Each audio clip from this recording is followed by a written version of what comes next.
2차 대전 병사들은 눈이 모든 논리를 거스르는 방식으로 생명을 구할 수 있다는 것을 발견했습니다. 얼어붙은 공기를 마시는 것만으로도 조용히 죽을 수 있었지만 그들은 적 저격수를 속이는 치명적인 속임수를 발견했습니다.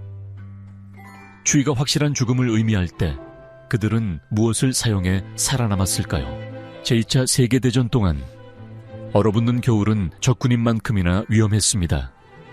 군인들과 일반 사람들은 눈으로 덮인 전쟁터, 얼어붙은 보급로, 몇 시간 만에 사람을 죽일 수 있는 극심한 추위에 대처해야 했습니다.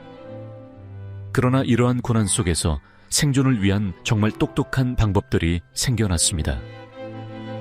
오늘날 대부분의 사람들은 이러한 요령을 들어본 적이 없습니다. 이것들은 단순히 즉흥적으로 만들어낸 임시방편이 아니었습니다. 군인들이 진흙투쟁과 얼음길, 추운 집에서 배운 진정한 해결책이었습니다. 따뜻함을 유지하는 것이 생존을 의미했죠. 추위에 맞서 싸웠던 사람들을 도왔던 거의 잊혀진 겨울 요령에 대해 이야기해보겠습니다. 유럽의 시골과 동부전선에서 군인들과 일반 사람들은 불에 의해 데워진 평평한 돌을 사용해 자신만의 냉방기를 만들었습니다. 잠자리에 들기 전에 그들은 이 뜨거운 돌을 천으로 감싸거나 금속 용기 안에 넣어 화상을 입지 않도록 했습니다. 그 후에는 이 돌을 이불 아래에 넣었습니다. 이렇게 든 돌은 몇 시간 동안 누군가를 따뜻하게 유지할 수 있어 혹독한 추운 밤 동안 동상 방지에 도움이 되었습니다. 오늘날 우리가 사용하는 전기, 온열 패드와 달리 이 돌은 이미 타고 있는 불 외에 특별한 연료가 필요하지 않았습니다. 이는 나무와 석탄을 구하기 어려운 상황에서 완벽한 방법이었습니다. 다음 요령은 여러분이 생각하는 것과 다를 수 있습니다. 군인들은 북극과 같은 정말 추운 곳에 사는 사람들에게서 눈이 올바른 방식으로 사용하면 실제로 따뜻함을 유지할 수 있다는 것을 배웠습니다. 그들은 얕은 도랑을 파거나 눈 안에 동굴을 만들어 나뭇가지를 깔았습니다. 이렇게 하면 천이 가둬지고 냉풍이 그들에게 닿지 않게 됩니다. 동부에서 전투 중인 독일군과 노르웨이와 같은 곳에 저항 전투원들은 갑작스러운 눈보라가 쳐서 텐트가 그들을 보호할 수 없을 때 이 요령을 사용했습니다. 전쟁 중에는 좋은 울 양말을 찾는 것이 매우 힘들었습니다. 러시아 군인들과 핀란드 스키 부대는 발천이라는 것을 대신 사용했습니다. 이것들은 그들이 발에 특별한 방법으로 감은 두꺼운 천 조각이었습니다. 제대로 감으면 이 천은 양말보다 발의 수분을 더 잘 흡수하고 천만으로 빠르게 건조되었습니다. 이로 인해 긴 겨울철 얼어붙은 땅을 걷는 동안 아픈 발 문제와 동상을 예방할 수 있었습니다. 가장 좋은 점은 군인들이 찾을 수 있는 거의 모든 천에서 새 발천을 만들 수 있었다는 것입니다. 여우구멍, 지하 은신처, 비밀 벙커와 같은 작고 밀폐된 대피소에서는 군인들이 때때로 캔과 양초를 사용하여 열을 만드는 영리한 요령을 사용했습니다. 그들은 작은 돌이나 모래로 캔을 채우고 그 안에 작은 양초를 넣었습니다. 금속 캔과 돌은 열을 흡수해 퍼뜨려 작지만 생명을 구하는 온도를 유지했습니다. 이 방법은 조용하고 연기를 많이 내지 않으며 다른 장비와 함께 쉽게 휴대할 수 있었습니다.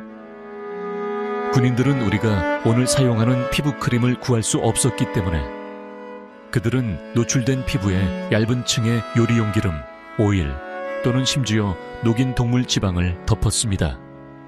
이 보호층은 동상을 늦추고 피부가 바람에 닿치는 것을 줄이고 뺨과 손과 같은 부위에서 가지고 있는 천을 가두는 데 도움이 되었습니다. 물론 좋은 냄새는 나지 않았을 것이지만 눈보라 속에서는 살아남는 것이 훨씬 더 중요했습니다. 군인들이 얼거나 젖은 땅에서 자야 할 때 그들은 마른 풀이나 밀짚을 모아 차가운 땅과의 사이에 층을 만들었습니다. 이 정도 두께는 많은 천이 땅으로 빠져나가지 못하도록 막아주었습니다. 프랑스와 이탈리아 시골의 연합군과 헛간 다락방에 숨은 일반 사람들은 정말 이불을 가질 수 없을 때 이 방법을 사용했습니다. 추운 날씨에는 요리를 위한 연료도 음식만큼이나 귀중했습니다. 연료를 아끼기 위해 일부 부대에서는 헤이박스 요리라는 것을 사용했습니다. 즉, 스튜를 끓인 후 불에서 내리고 건초에 묶거나 두꺼운 담요에 싸서 따뜻함을 가두는 방식이었습니다. 냄비 주위에 갇힌 열이 음식을 더 이상 연료 없이 천천히 익히게 했습니다. 이렇게 귀중한 식량이 따뜻함을 위해 사용될 수 있는 탄소를 절약했습니다. 거의 아무도 기록하지 않았던 요령 하나가 있습니다. 동부전선의 군인들은 가끔 부츠 안에 소금을 넣어 낮 동안 양말의 수분을 빼내는 방법을 사용했습니다. 이는 그들의 발을 더 건조하게 유지하여 동상을 예방하는 데 정말 도움이 되었습니다. 소금은 피부에 해를 끼칠 수 있으므로 매우 조심스럽게 사용해야 했습니다. 하지만 얼어붙은 땅을 넘나드는 절박한 행군 중에 이 요령은 발가락을 잃는 대신 보존할 수 있게 해주었습니다. 매우 추운 날씨에서는 얼어붙은 공기를 들이마시는 것이 군인의 폐를 해치고 기침을 유발할 수 있었습니다. 이는 완전히 조용해야 할 때 치명적이었습니다. 군인들은 양모 여러 겹이나 마른 풀로 채워진 스카프를 통해 숨을 쉬어 폐에 도달하기 전 공기를 따뜻하게 했습니다. 이것은 특히 노르웨이의 겨울 정찰 병력과 스키 부대에게 중요했습니다. 그곳에서는 바람이 몇 분 만에 치명적인 온도로 떨어뜨릴 수 있었습니다. 마지막 요령은 편안함보다는 전투 중 생존과 관련 연유인이 있습니다.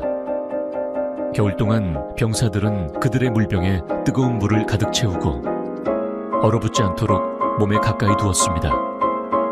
그러나 그들은 얼어붙은 물병을 교묘하게 사용할 방법도 있었습니다. 그들은 별도의 물병을 완전히 얼도록 둔다 적의 저격수가 조준할 수 있는 곳에 놓았습니다. 얼음이 햇빛을 반사하는 모습은 먼 거리에서 헬멧이나 장비의 조각처럼 보였습니다. 이 가짜 목표는 군인들에게 안전하게 이동하거나 탈출하는 데 필요한 중요한 몇 초를 제공할 수 있었습니다. 이 요령의 놀라운 점은 얼마나 간단했는가 하는 것입니다. 이들은 사람들이 난방 재킷, 휴대용 스토브 등의 장비 없이 살아가던 시절에 만들어졌습니다. 그들은 반바닥의 밀집, 동물 지방의 덩어리, 강에서 온 평평한 돌과 같이 주변에서 찾을 수 있는 것들로 활용했습니다. 그들은 열을 가두고 수분을 조절하며 단열하는 기본 아이디어를 이해했습니다. 이러한 방법 중 많은 것들은 오늘날에도 생존 상황에 갇히거나 전기가 끊기거나 심지어 어려운 겨울철 수급 위기에서 생명을 구하는데 여전히 사용할 수 있습니다. 이 겨울 생존 요령은 단순히 추위를 견디는 것만이 아니었습니다. 그것은 똑똑하고 창의적으로 추위를 이기는 것이었습니다. 이들은 강인함이 종종 우리의 방식에 작고 간단한 변화를 주는 것에서 온다는 것을 보여줍니다. 제2차 세계대전 중 거의 잊혀진 이러한 요령은 사람들이 정말로 생존해야 할 때 놀라운 해결책을 발견할 수 있다는 것을 상기시켜줍니다.